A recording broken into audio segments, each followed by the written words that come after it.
ruangan kantor sekolah SD Negeri 36 Wonosari dalam rangka pelaksanaan Kombel Cemerlang SD 36 dan sekaligus pelaksanaan PKG oleh Ibu Sylvia. Yang saya hormati Ibu Kepala Sekolah SD 36, kemudian yang saya hormati Bapak dan Ibu Guru yang hadir pada kesempatan kali ini, dan yang saya hormati juga adalah narasumber yang telah membersamai kita pada kesempatan pagi hari ini. Baiklah, untuk tidak berpanjang waktu, kita akan melaksanakan Kombel yang akan disampaikan oleh narasumber kita Ibu Sylvia dengan judul pemanfaatan sumber daya berbasis kekuatan dalam pembelajaran, yang mana ini adalah identitas aset sekolah. Jadi nanti Ibu Sil akan memaparkan bagaimanakah pemanfaatan sumber daya berbasis aset dalam pembelajaran. Nah, ini mungkin ada pergantian nama. Istilahnya dulu kita sering mengenal pembelajaran itu berbasis diferensiasi, namun sekarang ada pembaharuan yaitu dengan berbasis kekuatan. Bagaimanakah berbasis kekuatan itu nanti akan langsung disampaikan oleh Ibu Sylvia. Kepada Ibu Sylvia, kesempatannya disilakan. Terima kasih Bu Ami. Assalamualaikum warahmatullahi wabarakatuh. Waalaikumsalam. Alhamdulillah saya ucapkan kegiatan hari ini dapat kita laksanakan. Saya ucapkan terima kasih atas kehadiran Ibu Kepala Sekolah, kehadiran rekan-rekan dan teman-teman sejawat dan pendidik tentunya, untuk kita melakukan praktik baik pada hari ini, saling berbagi ilmu. Untuk kali ini yang akan kita bahas adalah tentang pemanfaatan sumber daya berbasis kekuatan dalam pembelajaran. Yang akan kita laksanakan adalah identifikasi aset sekolah. Baiklah, selanjutnya, tujuan dari kegiatan ini adalah guru mampu memahami pendekatan berbasis aset atau kekuatan dalam mengelola pembelajaran untuk meningkatkan pembelajaran yang berpihak kepada peserta didik. Nah, di sini dapat kita lihat ada dua pendekatan yang pernah kita lakukan selama ini. Yang pertama itu yang aset ini, mungkin kita belum tahu namanya, tapi kita sudah melakukan biasanya gitu. Kemudian yaitu pendekatan berbasis kekurangan atau masalah. Bisa kita lihat dari pendekatan yang berbasis aset, pendekatan ini merupakan cara praktis menemukan dan mengenali hal-hal yang positif dalam kehidupan. Dengan menggunakan kekuatan sebagai tumpuan berpikir, kita diajak untuk memusatkan perhatian pada apa yang bekerja, yang menjadi inspirasi, yang menjadi kekuatan ataupun potensi yang positif. Pada pendekatan berbasis kekurangan atau masalah itu memusatkan perhatian pada apa yang mengganggu, apa yang kurang dan apa yang tidak bekerja. Segala sesuatunya akan dilihat dari cara pandang yang negatif. Nah, di sini Green dan Haynes pada tahun 2010 sudah menjelaskan tentang kecenderungan cara pandang yang menggunakan pendekatan berbasis kekurangan dengan pendekatan yang berbasis aset. Seperti dapat dilihat pada tabel di bawah ini. Tabel yang sebelah kiri yaitu berbasis kekurangan atau masalah. Dia selalu fokus pada masalah dan isu, berkutat pada masalah utama, kemudian mengidentifikasi kebutuhan dan kekurangan, selalu bertanya apa yang kurang. Kemudian fokus mencari bantuan dari sponsor atau institusi lain, merancang program atau proyek untuk menyelesaikan masalah. Berikutnya mengatur kelompok yang dapat melaksanakan proyek tersebut. Nah, sementara pada yang berbasis aset atau kekuatan yang kita fokus itu adalah pada aset atau kekuatan yang kita miliki. Kemudian yang kita bayangkan itu adalah masa depan. Berpikir tentang kesuksesan yang telah diraih dan kekuatan untuk mencapai kesuksesan tersebut. Kemudian mengorganisasikan kompetensi dan sumber daya, aset dan kekuatan yang kita miliki. Kemudian merancang sebuah rencana berdasarkan visi dan kekuatan. Terakhir, melaksanakan rencana aksi yang sudah kita program. Berikutnya. Nah, ini dia keterangan tentang berpikir berbasis aset atau kekuatan. Ini mulai dari seorang Dr. Kathleen Kramer, seorang psikolog yang berfokus pada pemikiran positif dan pengembangan diri. Dia memperkenalkan cara yang praktis dalam hal-hal positif yang kita fokus pada kekuatan. Aspek positif lainnya dalam hidup itu juga bersumber dari kekuatan. Sehingga pendekatan ini disebut dengan asset based thinking atau berpikir berbasis aset atau kekuatan. Pendekatan ini menggunakan kekuatan sebagai fokus pemikiran, berbeda dengan pendekatan berbasis kekurangan. Fokusnya itu mengidentifikasi dan memecahkan masalah. Selanjutnya kita akan mengidentifikasi aset atau modal yang kita miliki di SD 36. Nah, itu dia. Aset itu ada 6, ada aset manusia, ada aset fisik, ada aset alam, politik, sosial, finansial, agama, dan budaya. Dapat kita rincikan sebagai berikut. Nah, yang pertama itu aset manusia. Aset yang kita miliki di SD 36 Gunung Sari adalah kepala sekolah yang kompeten, teknik yang profesional, guru berpendidikan S1 dan S2 yang kreatif dan inovatif, kemudian guru profesional yang telah memiliki sertifikat pendidik. Kita juga memiliki peserta didik yang aktif dan kreatif, serta komite sekolah yang selalu berpartisipasi dalam setiap kegiatan yang selalu kita lakukan. Selanjutnya, nah yang kedua yaitu aset sosial. Pada aset sosial itu ada visi misi dan tata tertib sekolah, keyakinan kelas, forum KKG kita, kemudian kombel sekolah kita yaitu kombel cemerlang sebagai sarana menambah kekompakan dan berbagi ilmu. Kemudian adanya dukungan masyarakat sekitar pada sekolah. Lanjut. Nah, ada aset fisik yaitu gedung sekolah kita yang terdiri dari ruang kelas, ruang guru, perpustakaan, labor komputer, UKS, budek, musala, lapangan untuk berbagai kegiatan, toilet, tempat berwudu, tempat parkir, kantin, rumah dinas penjaga sekolah, peralatan dan perlengkapan, fokus, speaker, komputer, laptop, dan lain-lain. Hal ini akan menunjang pembelajaran kita nantinya. Lanjut. Kemudian ada aset lingkungan. Lingkungan kita udaranya masih bersih, masih segar karena di sekitar sini masih asri, ya, masih banyak pohon-pohon. Kemudian perkebunan sekolah kita bersih dengan adanya taman sekolah dan pohon peneduh. Kemudian lokasi sekolah kita juga strategis, berada di pinggir jalan utama dan dekat dengan pemukiman penduduk. Lanjut. Nah ini dia, ada aset finansial. Aset finansial itu kita ada berasal dari dana BOS, dana koperasi, dan dana warung APK yang kita miliki pada saat ini. Nah, berikutnya ada aset politik. Yang aset politik itu kita biasanya bekerja sama dengan Puskesmas, kecamatan, dinas pendidikan, dinas lingkungan hidup, damkar, kepolisian, dinas sosial, dan basnas. Serta kita juga ada MOU dengan universitas, ya, itu ada mahasiswa KL misalnya. Lanjut, nah ini dia aset kita yang terakhir, yaitu aset agama dan budaya. Untuk aset agama di sekolah kita itu ada kegiatan keagamaan seperti kultum, Jumat, PHBI, sholat berjamaah, dan ada ekskul takis. Aset budaya kita ada Keminangkabauan, ekskul tari gelombang, dan ada ekskul silek. Agama sebagai pendukung perkembangan karakter anak seperti hidup bersih, budaya saling tangan, sopan santun, sikap sportif atau jujur, sehingga nanti terlaksanalah budaya positif di sekolah kita.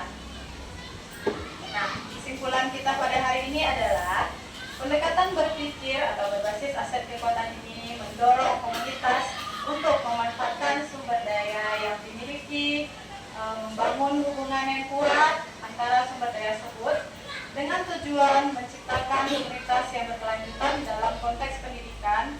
Pendekatan berbasis aset adalah referensi yang baik bagi sekolah untuk memetakan kekuatan dalam internal sekolah demi menunjang proses pembelajaran. Tujuan akhir dari ini adalah pembelajaran kita berpusat kepada peserta didik.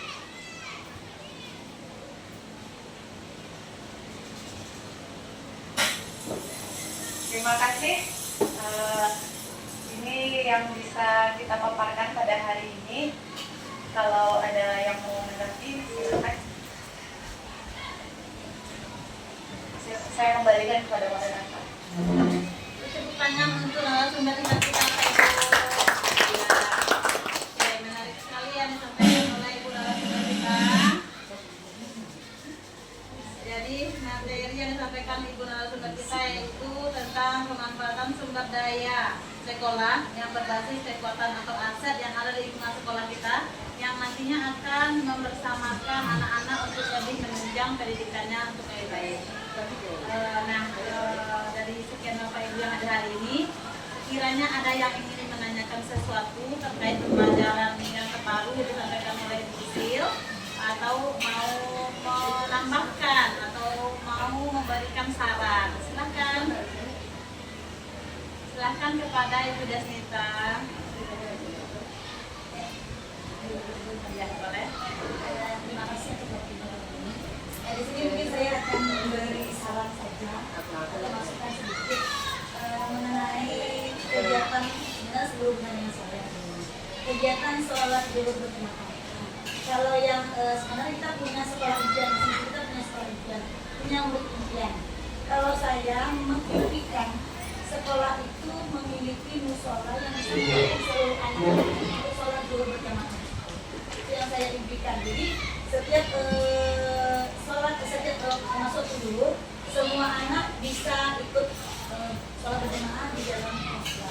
Sementara musola kita kan sama-sama kita ketahui itu terbatas sekali. Lalu itu hanya bisa 5 anak. Jadi kalau musola kita sudah besar, kita bisa mewajibkan kepada anak. Kalau sekarang kan kita belum bisa mewajibkan lagi karena dia memang tidak memadai. Jadi akhirnya ada beberapa anak yang memang tidak melaksanakan sholat. Tapi kalau kita bisa sekolah impian kita nantinya bisa membuat musola yang besar atau menjadi masjid nantinya. Jadi tidak ada lagi kelas kita semuanya di masjid berkumpul, semuanya ikut sholat. Itu sekedar sekarang. Saya kasih Terima kasih Bu Desnita. gimana kira-kira mau diberi sekolah kita nih buat mengenai saran dari Ibu Desnita. Terima kasih atas masukannya. Sebetulnya kan memang ya, kalau dapat apa yang kita sampaikan kita olah bersama-sama. Karena kita mengajak anak ini bisa melakukan masalah tepat waktu. Tapi karena situasi dan masalah kita masih sebetulnya Bapak Ibu kalau kita ada kemauan itu bisa kita sipkan. Utamanya shift 1, shift 2. Nah, bisa kita berbagi. Contoh, kita minta kelas 5 dan kelas 6 pertama untuk melaksanakan sholat. Atau anak kelas berapa saja. Jadi, kita bukan tertutup hanya satu. Jadi kan yang mengajak anak-anak itu kan waktu kita kan sebelum masuk kan panjang. Nah, jadi waktu sholat itu hanya paling 15 atau 20 menit. Jadi bisa kita sisihkan 1 atau 9. Tapi untuk kedepannya kita akan berusaha. Kita akan mengajak nanti kalau kita masih bisa bekerja sama dengan orang tua, kita akan membuat masalah kita akan lebih nyaman. Kalau kita berbesar, jadikan mustahab kita sudah ada rencana untuk mustahab kalau dikabulkan nanti untuk sementara menjawab pertanyaan dari Des dikasihkan sifat fungsi juga. Jadi anak-anak bisa semuanya sholat di sholat. Kita akan mengajak anak-anak walaupun agak terlambat sudah harus 5 atau 10 menit tidak apa-apa. Ini mengajak anak-anak di sifat itu sudah sholat kami lagi kelas itu masuk ke dalam sholat. Jadi kita sudah mengingat anak-anak saya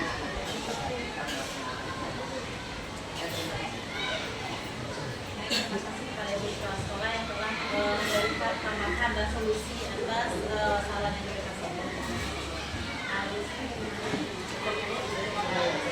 Selanjutnya, Bapak Ibu, apakah masih ada yang mau terkait dengan aset kita?